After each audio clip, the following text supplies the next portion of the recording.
కర్నూలులో high court bench ఏర్పాటుకు వేగంగా అడుగులు పడుతున్నాయి. హైకోర్టు బెంచ్ ఏర్పాటు నిర్ణయాన్ని ఆమోదిస్తూ అసెంబ్లీలో ఏకగ్రీవంగా తీర్మానం చేశారు.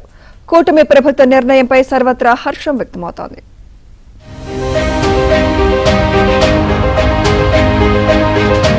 ఎన్నికల మేనిఫెస్టో ప్రజాగళం సభల్లో ఇచ్చిన హామీ మేరకు కర్నూలులో హైకోర్టు బెంచ్ ఏర్పాటు చేయాలని తీసుకున్న నిర్ణయాన్ని అమలు చేసే విధంగా ఎన్డీఏ ప్రభుత్వం అడుగులు వేస్తోంది.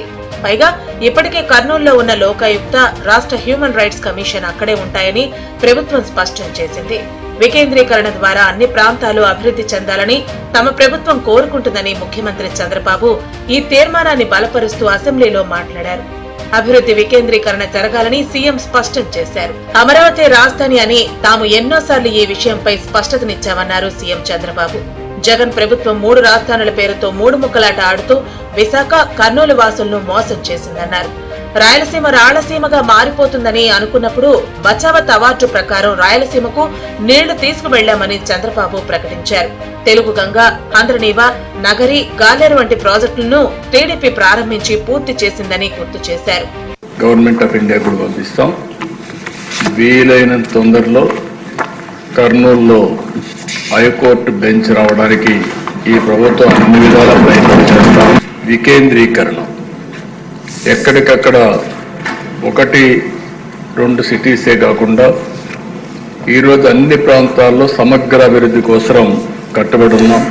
ఈ తీర్మానంపై ఐటీ శాఖ మంత్రి నారా లోకేష్ స్పందించారు. టీడీపీ హయాంలోనే రాయలసీమ అభివృద్ధి చెందిందన్నారు.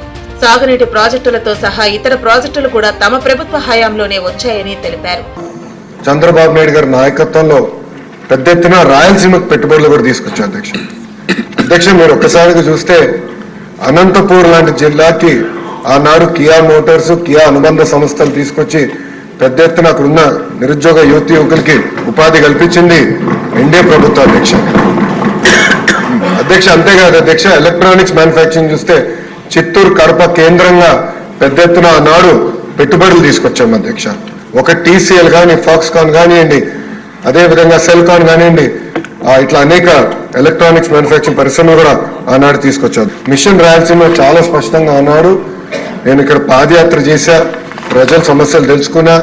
కర్నూలులో హైకోర్టు రావాలని నేను కోరినప్పుడు వాళ్ళు ఒకటే చెప్పాను, పరిపాలన సౌలభ్యం కోసం అన్నీ ఒకే దగ్గర ఉండాలి, తప్పనిసరిగా బెంచ్ అనేది మన ప్రభుత్వం వస్తుంది, ఏర్పాటు చేస్తాను ఆనాడు హామీ ఇస్తాను జరిగింది. కర్నూలులో హైకోర్టు బెంచ్ కు సంబంధించి రాష్ట్ర కేబినెట్ లో తీర్మానం చేశారు. వెంటనే అసెంబ్లీలో కూడా తీర్మానం చేసి చీఫ్ జస్టిస్ కు పంపి అక్కడి నుంచి కేంద్ర సుప్రీంకోర్టుకు పంపాల్సి ఉంటుంది. ఈ ప్రక్రియను వేగంగా పూర్తి చేయాలని ప్రభుత్వం నిర్ణయించింది. కర్నూలుకు హైకోర్టు బెంచ్ ఏర్పాటుతో న్యాయవాదులు సీఎం చంద్రబాబుకు పాలాభిషేకం చేసి కృతజ్ఞతలు తెలిపారు. ఎన్నికల్లో ఇచ్చిన హామీని సీఎం చంద్రబాబు నిలబెట్టుకున్నారని హర్షం వ్యక్తం చేశారు. టీడీపీ లీగల్ సెల్ జిల్లా అధ్యక్షుడు జగదీష్. జగన్ రెడ్డి హయాంలో అబద్ధపు హామీలతో మోసం చేశారని మండిపడ్డారు.